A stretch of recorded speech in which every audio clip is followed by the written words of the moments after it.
Hi guys, thanks for tuning in to another episode of Nuggets News. Today we're at Ainsley Bullion in Brisbane with Paul. So thanks for having us here, Paul. Thanks, Alex. Good to be here.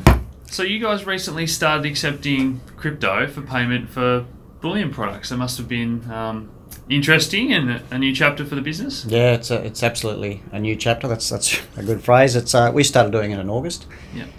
And that was largely off, I guess, requests from customers, because there's a real nexus between crypto and gold and silver in terms of that sort of monetary asset, hard asset type product. We also were mindful of the GST double dip issue in Australia that went away from 1st of July, and I guess, you know, fundamentally we saw the nexus as well between these cryptos and gold and silver. So there's a real logical connection there.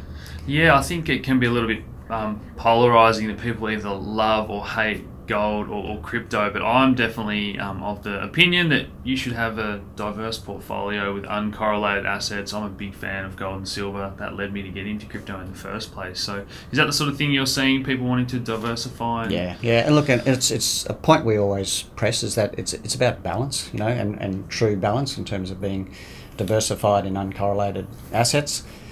So we don't preach sell everything, buy gold and silver and crypto. We're just saying have the balance in your portfolio. When one's up, one will be down, and vice versa. So, and that certainly historically has played out with gold and silver, and I guess we'll see how it goes with crypto. So, if I'm sitting on some profits with my crypto and I want to buy some gold or silver products, how do we go about it? Yep, very easy. So you basically you're spending your crypto. It's just a currency. Okay, so you pick whatever you want to buy in gold and silver. We do the maths on what that is in terms of what you owe us in either Bitcoin, Litecoin, Ethereum or Ripple. Yep. And you pay us and you walk away with the gold and silver. It's nice and simple.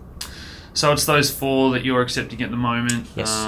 Any plans to expand in the future? Is that just customer demand driven? Yeah, possibly? Yeah, potentially, and you know, servicing customers well. So we want to get the ship right on the four that we're doing, and then we can look at expanding for sure.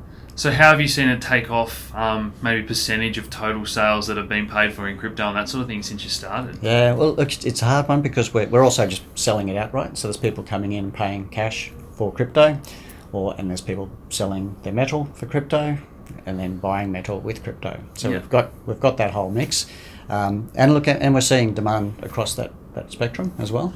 So it's certainly a larger part of the business, and an exciting one, that's for sure.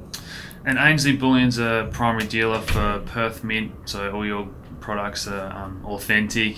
We were speaking offline before about how there's lots of forgeries in China these days and everything, so people can know that your stuff is the best quality. Yep, yeah, we guarantee everything we sell. Anything we buy back, we're testing it. So we're mindful of it. You don't see it much, really, but every now and then you do see the odd fake come across the desk.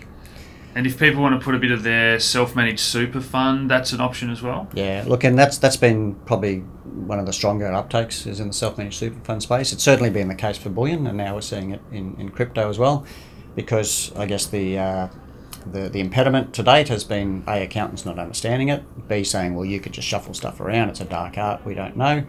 Well, we give you an invoice that says this is how many things you bought, this is what you paid for them, and this is the wallet address that it went to.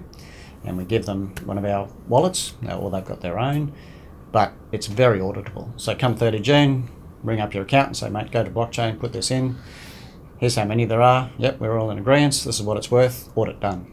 So it's a 30-second audit, and very simple. The beauty of the blockchain, yes. Yep. So you said that you've got people of all experience, you know, the very beginner that wants to buy crypto for the first time. You're actually helping people do that as well, and you've got a paper wallet just there that you've shown me before, and you guys have got your printers offline and everything safe and secure. So yeah. Look, this is our Ainsley Crypto Wallet, which is essentially a paper wallet, list of instructions on the back. But for the newcomer, they come in, they're not going through that awkward experience of depositing money onto an exchange, waiting for that, knowing how to use an order book, then getting a digital wallet. They come in, they lock in the price, they pay for it, we put it on a wallet, and they walk out with something tangible. And as you say, there's no digital footprint whatsoever of that, completely offline, and then by definition that's offline as well. So it's essentially, you know, an unhackable wallet, and something that they can hold. Yep. Yeah, great. So as I touched on before, my path, you go down the rabbit hole about how central banking works and the monetary system. Gold and silver led me to crypto. Are you seeing that sort of thing as a positive, or do you think they're competing for market share and that sort of thing? I think they're complementary. So there's competition in terms of people maybe selling their metal for crypto or vice versa, but that's just an exchange between money, right? And money in the truest sense. But what I think crypto's doing is introducing a whole new generation to questioning money and understanding what money is in terms of the fundamentals of money. And that inevitably leads them down to the gold and silver path as well as another form of real money. Yeah. So, they're almost like a dating service for each other because they are quite complementary. Yeah. And Paul has been kind enough to offer subscribers to the channel a discount. So margins are pretty thin on bullion products. So I do appreciate you giving our viewers a discount, mate. So I'll put a link in the description below, guys, and a discount code as well. So thanks so much for having us today, mate. Pleasure. Any closing comments or thoughts? No, look, I think it's a very uncertain world we're living in, where we're certainly seeing financial markets hitting all-time highs. That normally precedes some sort of fairly drastic correction. Yeah. And especially given this market, I think, has been so inflated with monetary stimulus. And again, I'll use monetary loosely because it's a lot of cash has been injected into the system to get us out of the GFC. I think you'll be happy to have real money at the end of it. Historically, precious metals have been very good protectors of wealth. So, yeah. And crypto's in that space now as well, I think. So, yeah. Oh, it's been a pleasure talking to you, mate. So thanks for having us. My pleasure. Cheers. Cheers.